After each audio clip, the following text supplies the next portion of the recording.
Salut à vous tous, ici Jeff Rose. Le débat sur le transport en commun, dont le financement, ainsi que le déficit sur l'ARTM, soit l'autorité régionale de transport métropolitain, sont revenus dans l'actualité. Et on peut dire que ce qui s'est passé, bien sûr, ça a été abordé en automne 2023. Et maintenant, nous sommes au printemps 2024.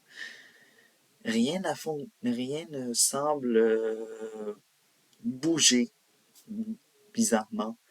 Et on sent que de plus en plus, le gouvernement du Québec se veut de plus en plus délinquant ou veut délaisser le transport en commun, bien sûr. Et on peut se dire via cette déclaration de la ministre québécoise du transport et de la mobilité durable, Geneviève Guilbeault, que ce n'était pas une mission de l'État. Ah bon? Alors, à quoi bon semble d'aller inaugurer du transport collectif, Madame Guilbeault? À quoi s'en sert, bien sûr? À quoi ça sert cette présence dans n'importe quelle euh, inauguration de transport collectif? Bon, qui est bon pour l'environnement, mais qui est essentiel pour les grandes villes. Parce que si leur, leur but ultime de nos jours pour les ministères des Transports, peu importe, en Occident, c'est de forcer les gens à prendre le transport en commun davantage et de délaisser la voiture, eh bien, on sent que soudainement, Madame Guilbeault a un problème de trouble de la personnalité, soit disons-le. Et on sent que si, comme le nom de son portefeuille l'indique, ministère des Transports et de la mobilité durable, ben, la dérange tant, ben, qu'elle démissionne parce que véritablement, on ne peut pas faire confiance à un gouvernement qui dit à caméra ouverte que ce n'est pas la mission de l'État. Et bref, voici un peu l'étonnant, soit disons-le, face sombre de ce gouvernement de la coalition Avenir Québec qui n'a pas, soit disons-le, le fibre, soit disons-le, euh, adapté pour s'habituer au transport collectif et voilà. Et là arrive soudainement le déficit de l'ARTM. Qu'est-ce qu'on fait, évidemment? Alors donc,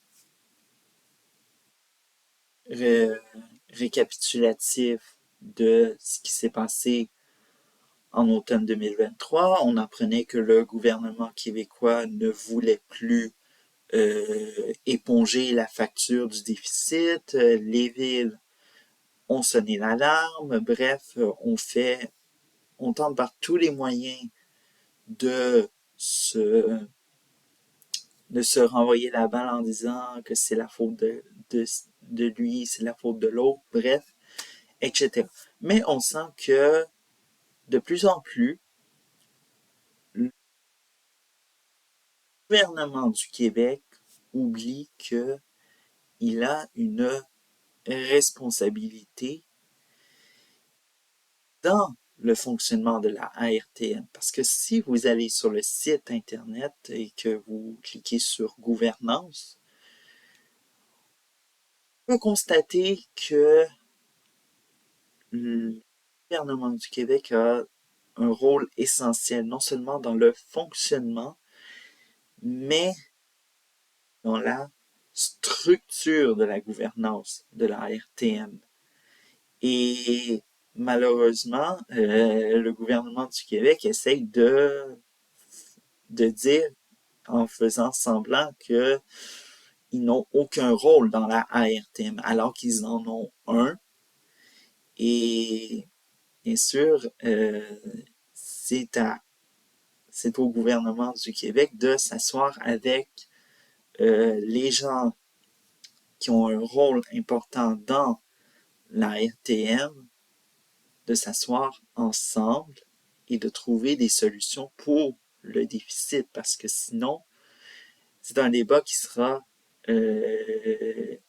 interminable et on en arrivera peut-être à la mort peut-être de l'ARTM parce que un des camps n'a pas voulu, soit disons-le, participer à l'effort. Mais évidemment, c'est pas juste le gouvernement du Québec qu'il faut qu'il participe.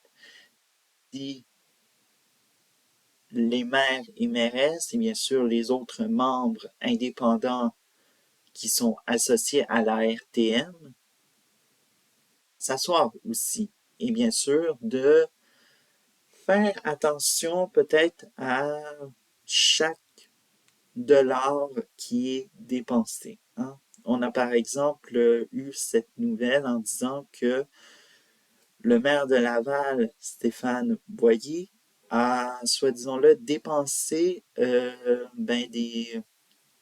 des milliards de dollars pour des voitures de police électriques, alors que le transport collectif est menacé. Alors donc, est-ce qu'on peut trouver un moyen de, soit disons-le, éponger la facture? Mais bon, éponger la facture, ça n'existe pas et ces gens dépensent n'importe comment. Autre cas, évidemment, Valérie Plante, mairesse de Montréal, qui a décidé de transformer des, soit disons-le, bonnies en salaire, alors qu'il faut éponger la facture de la RTM. Encore une fois, le déficit ne semble pas être une priorité pour ces politiciens du municipal qui, soit disons-le, dépensent l'argent n'importe comment et bien sûr euh, se veut se veut soudainement les défenseurs du transport collectif. Alors, comme je l'ai dit, de l'automne 2023 jusqu'à aujourd'hui, au printemps 2024, nous sommes totalement dans une impasse et si cette impasse empire, eh bien, ce sera à cause des potentiels acteurs impliqués actuellement. À mardi prochain.